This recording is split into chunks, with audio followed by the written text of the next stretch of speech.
Okay, so we're at the Edmonton Eagles Boxing Club. I'm pleased to be joined by the two Evangelou Brothers, Chris and Andreas. We've just come down for a meeting today, guys, just to obviously discuss the plans moving forward for you. You both just come off of wins for International Masters titles. We start with you first, Andreas. Just tell us a little bit about the fight and obviously how it went. Okay. It was my first 10-round fight, so I was obviously going in territory I've never been in before, and it was good. I won every round. It was 10 out of 10, which was a shutout performance. The guy was game. He was up for it.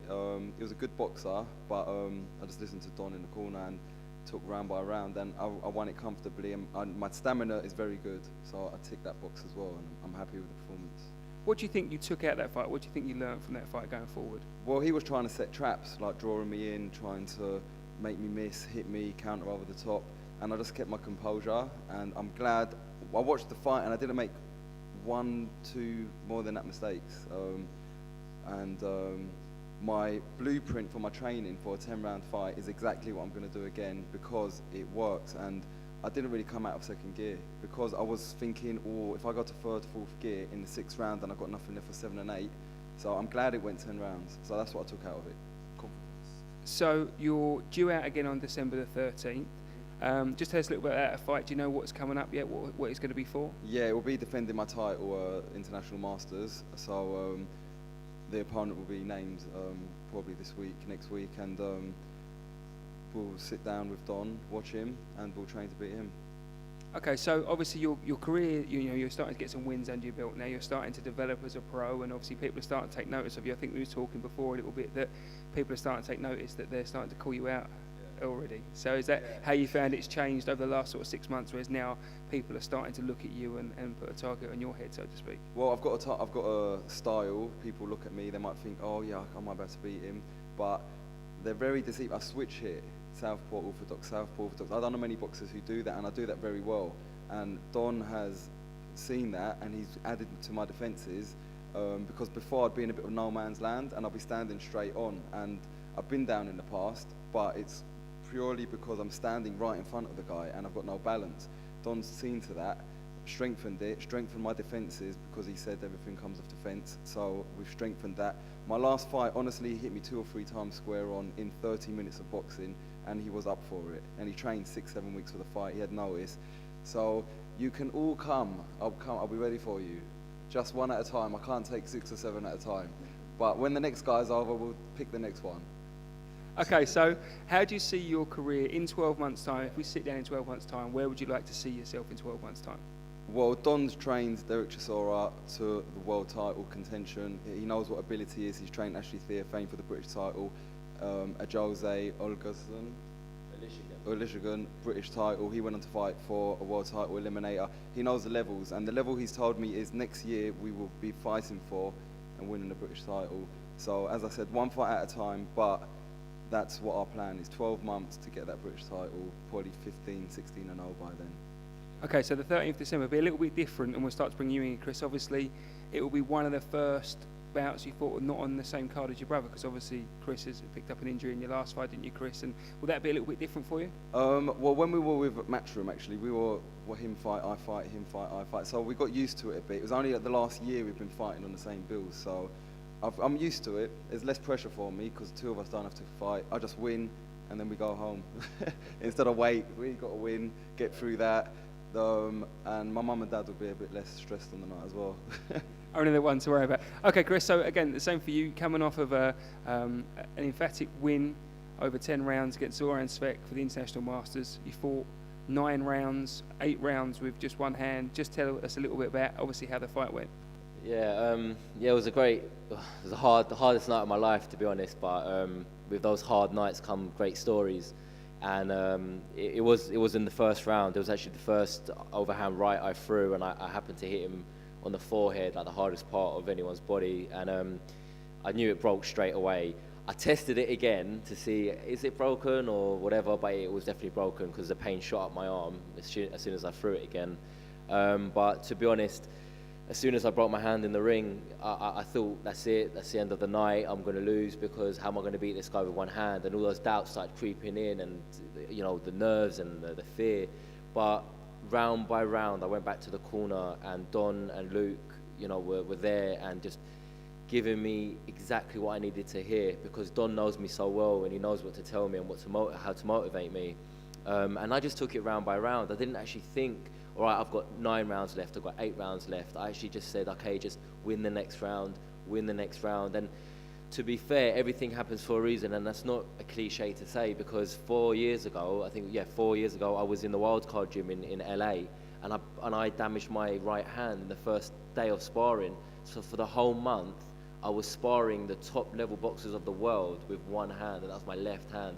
So in the ring on the night of our fight, 27th, my brain automatically went back to sparring in the wild card. It was telling me, Chris, you've done this in front of Freddie Roach, you've done this in the wild card, you've done this again and again and again, and I won.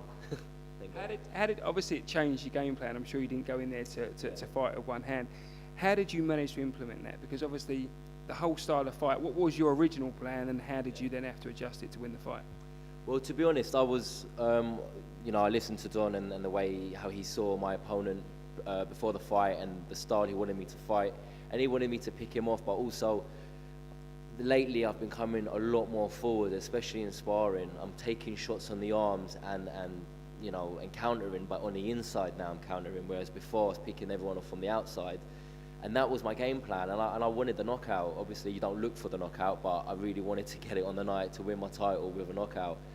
But when it happened, I had to just adapt to obviously my legs won me that fight, to be honest, because I needed to move constantly for the whole 10 rounds. And me and my brother do a lot of hill sprinting and sparring, and the training regime we did allowed us to fight every round like it was our first. And I purposely got up before my opponent did, so I can show my opponent I'm fit and I'm ready for the next round. And I saw him get up a second later every round, so I knew I was fitter than him. But when you do something like you break your hand in the ring, or you might twist your ankle and you want to carry on, your body has to go through its distress mode, and it has to say, Chris, you know you've broken your hand, yeah? Are you sure you know you've broken your hand? And it will keep reminding you, but then after a few rounds, your body actually starts getting used to doing that, and that's just what I had to do. So obviously that means you're out of action for a little while. Obviously you can't fight on December the 13th show. What's the plans for you now, obviously early part of next year? Try not to get fat. That's the main main strategy. But no, it's sort of taking some time out. I'm still training. I'm running. I'm doing my cardio because I can't live without training. It's part of my life, and it's really to support my brother.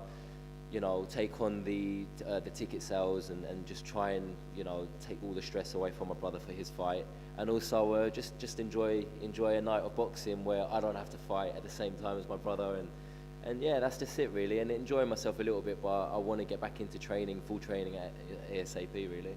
It's a hard period, isn't it? Because when you rely on training so much, you're used to it as an everyday thing, and it's taken away from you for a certain period of time, it can be difficult to keep that mental strength throughout that whole time. So how are you going to cope with that over the next couple of months?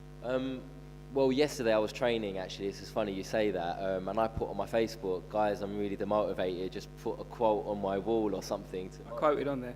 Yes, I know you did. But some people, I think, took the wrong angle, and they thought I want to quit. I'm never going to quit this sport, not until the day I retire, happy as a champion, world champ.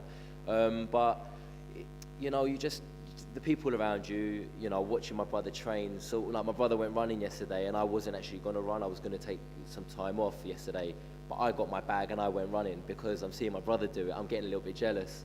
So it's just keeping my mind focused on the greater plan, not just, I can't fight, so it's the end of the world. It's not the end of the world. Everything happens for a reason, and I broke my hand for a reason. I wasn't supposed to fight on December 13th.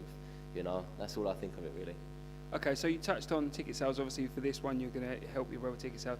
For people that don't understand, this is a thing I think that the casual fan might not understand, is how important it is to have ticket sales. Just tell us how hard it is. I know you guys have always sold tickets well, but it's still hard to sell tickets. Just tell people how difficult it is to sell tickets.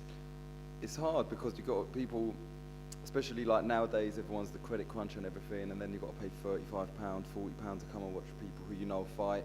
But we train for 2 months. We dedicate our life to it, and it's a hard graft. And they'll go and watch football for 40, 50 quid, and they don't even know them. The players don't care about them, but they'll still go and support them. So just come and help us getting through this sport, but it makes a lot of a difference because you've got to basically, professional boxers aren't like professional footballers where you get paid, you get a sign-on fee, and then there you go, mate. Train 3 times as hard and probably get a 1%, not even out of what they get, to be honest. And it just helps us out in the ring as well, not just the ticket sales, but also when you hear people and we hear that raw, and it takes you on to the next level, and it really motivates you in the ring, and sometimes it makes a difference. So it does help. It is hard, but please come and support us. It does make a difference to us. And one other thing that perhaps that the fans don't necessarily know about is the support network you need behind. I mean, you guys are very, very lucky in terms of you obviously have us and promotions, which is great, but in terms of obviously your father does a great job for you and manage you, and obviously Don, just tell people how important it is to have people like that aren't in front of the cameras, that don't get necessarily the credit they deserve. Just tell people how important it is for them. To have a strong team is probably 90% of boxing.